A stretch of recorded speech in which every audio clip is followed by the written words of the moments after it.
ఇండస్ట్రీలో ఒకరి కోసం కథ రాస్తే వేరే వాళ్ళతో సెట్ అవ్వడం అనేది కామన్గా జరుగుతుంటుంది. ఇలా చాలామంది హీరోలకు చాలాసార్లు జరిగాయి. ఇప్పుడు నితిన్తో సినిమా చేయాలని కథ రాసుకుంటే అది సందీప్ కిషోర్కి సెట్ అయిందని టాక్ వినిపిస్తుంది. ఇంతకీ నితిన్ కోసం కథ రాసుకున్న డైరెక్టర్ ఎవరు? ఎందుకు నితిన్తో ఆ ప్రాజెక్ట్ ఆగిపోయింది? సందీప్తో సెట్ అవ్వడానికి కారణం ఏంటి?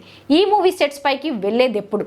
నితిన్తో సినిమా చేయాలని పవర్పేట అనే కథను రాసుకున్న డైరెక్టర్ కృష్ణ చైతన్య ఈ సినిమా కథను ఒకటి కాదు రెండు కాదు ఏకంగా 3 పార్టులుగా తీయాలనుకున్నాడు. ప్రాజెక్టు దాదాపు ఓకే అయిపోయింది. అనౌన్స్మెంట్ ఒకటే ఆలస్యం అనుకున్న టైంలో హఠాత్తుగా ఆగిపోయింది. బడ్జెట్ ఎక్కువ అవుతుండడం, నితిన్ కు వరుస ఫ్లాపులు రావడం తదితర కారణాల వల్ల ఈ సినిమా పట్టాలెక్కలేదు. దీంతో కృష్ణ చైతన్య గ్యాంగ్స్ ఆఫ్ గోదావరి అనే కథతో విశ్వక్సేన్తో సినిమా తీశాడు. ఆ సినిమా బాగానే ఉన్నప్పటికీ ఆశించిన స్థాయిలో మెప్పించలేదు.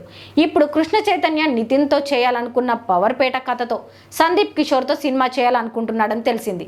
యాత్ర, ఆనంద్ బ్రహ్మ తదితర సినిమాలు తీసిన 70mm ఎంటర్టైన్మెంట్స్ ఈ సినిమాని నిర్మించేందుకు ప్లాన్ చేస్తుంది. అయితే ఇంతకు ముందు రాసుకున్న కథ ప్రకారం పవర్పేట మొత్తం 3 భాగాలుగా రావాలి. కానీ ఇప్పుడు సింగిల్ పార్ట్గా రాసి స్క్రీన్ ప్లేతో చేస్తారని సమాచారం. ఇది గుంటూరు నేపథ్యంలో ఒక గ్యాంగ్స్టర్ బాల్యం నుంచి వయసు మళ్ళీ వయసు వరకు ఉంటుందని తెలిసింది. ఈ కాన్సెప్ట్ కమల్ హాసన్ నాయకుడు తరహాలో ఉంటుందనిపిస్తోంది. పూర్తిగా వేరే ట్రీట్మెంట్లో ఉంటుందట. అయితే ఈ cinema hero Sandeep Kishore, director Krishna Chaitanya ఇద్దరికి చాలా కీలకం. దీంతో ఈ డైరెక్టర్ చాలా కసరత్తు చేస్తున్నాడని, ఖచ్చితంగా విజయం సాధించేలా కథను డిజైన్ చేశాడని తెలిసింది. ఇది కృష్ణ చైతన్య డ్రీమ్ ప్రాజెక్ట్. అందుచేత కసితో ఈ సినిమాని తెరకెక్కించాలని ప్లాన్ చేస్తున్నాడు. పవర్పేట మూవీని బెస్ట్ మూవీగా నిలిచేలా చేయాలని తప్పిస్తున్నాడు.